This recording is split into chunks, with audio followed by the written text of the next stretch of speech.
Welcome back to NewsMakers. We are with Sir Kerry Burke, Joe Kane and Peter Townsend. Just before we move on from the whole Kane matter, obviously there's a lot of interest and speculation and talk about what some of these scorned and sacked councillors will be doing in a few months' time. Sir Kerry, are you switching racetracks? I'm, like all my colleagues, considering the next few months you know, reserving my options, having a think about what role might be available and what I might do. Yeah, but I haven't reached any conclusion. When do you think you will? I'm probably Finally and I are going to take a short break, and we'll give some thought to it while we're away, and you know, probably by early next month. In the event you didn't get the 2021 nod, would you consider standing as an independent? Oh, well, you know, let's not cross those bridges, because I haven't even decided to seek.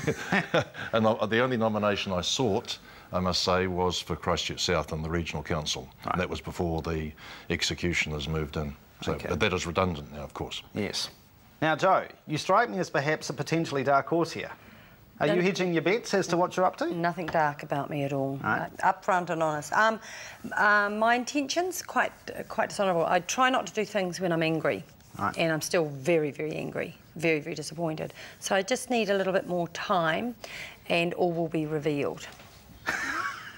It was a very political answer. Yeah, OK. Ooh. Peter, are you standing for anything, by the way? I'm standing for the rights of the business community. Absolutely. Absolutely. Oh. Actually, if I can be so impertinent to inquire, would you make yourself available as a potential commissioner for Dame Margaret? No, I wouldn't. No. I'm fully committed doing what I'm doing, and having been involved with the water strategy for 5 years now, I wouldn't feel comfortable in that role. OK. You'd be good at it, though. Just a quick comment on... if he was elected, just a quick comment on Fonterra's announcement this week that they're planning to build a $100 million processing factory in Darfield. This is surely a fabulous economic shot in the arm for Darfield, isn't it, Sir Kerry? I reckon. If anything, if anybody wants to spend $100 million on an investment in Canterbury, in the greater Christchurch area, that has to be good.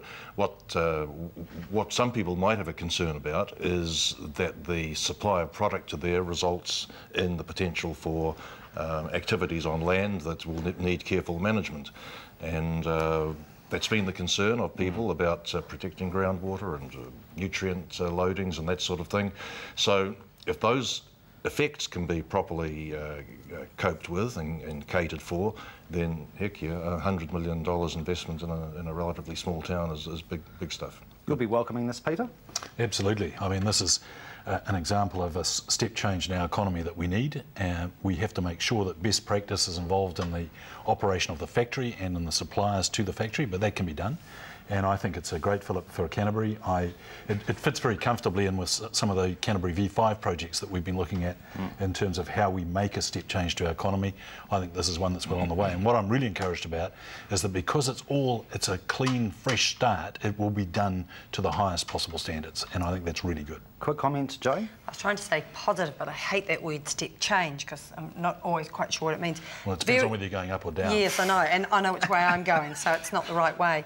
There's two other parts of this. It also shows that, you know, despite the rhetoric about ECAN holding back the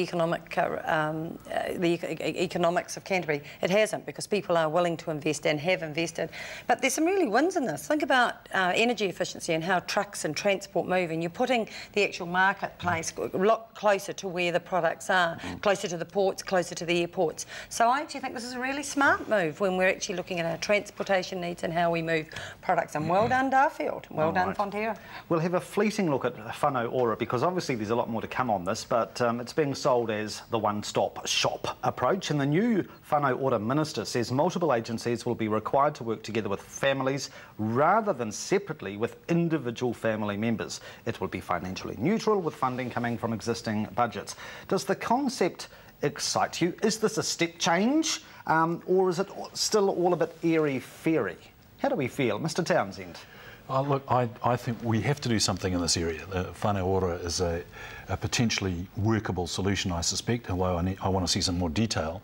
But what I see out there in the community, there is still an ongoing need for a good, positive support for families that are in trouble, And I do believe that dealing with it at a family level, if we can do that, is a good idea. I'm a bit nervous about money being transferred from one place to another. I know that that can happen to the advantage of everyone, but I'll be watching that space very carefully, because there's a lot of good initiatives going on out there in the economy now, in our community now, that could be compromised by losing funding streams. On the other hand, I'm totally against people who farm government money to meet their own ends in the guise of doing some good in some of the disadvantaged people in our society. Sure. Joan? I've just finished discussing this morning. There's some principles underlying how this will all work, and the intersectoral collaboration is really important. We're actually doing this now, but it has to be done better, and the only way you're going to be able to do it is you have to be willing to be a partner in it. You have to be willing to make changes, willing to take responsibility for some of the moves, and I think it's very aspirational, but we've actually got no choice, and so some of those barriers have to be broken down, but I think the responsibility has to start and the blame has to stop. So, Kerry? Well, providing there are proper controls, I think it has an opportunity to fulfil its charter. The thing that I inferred from the material when this thing started was that it was almost going to be like a separate delivery system for Maori compared with general New Zealand health consumers. I think the government has spiked that, but there's still that danger. There are many people in the Maori community, I must say, from my time in government as well as I observed more recently. And Mrs. Turia was a stakeholder when I was Minister of Employment. She was running employment programs in Wanganui, funded by the government. I do have a concern that there are some people out there with an agenda, as I think Peter referred to, who would like to consume the resources available for a particular, for a Maori purpose. And I just say that's quite a danger for ongoing good government in New Zealand, I think. Okay. All right, we'll take a break. Coming up, we'll have a look at some youth-related issues. Also, the shambles, to quote John Key, of Easter trading. Do stay with us. Oh, I think it was fun.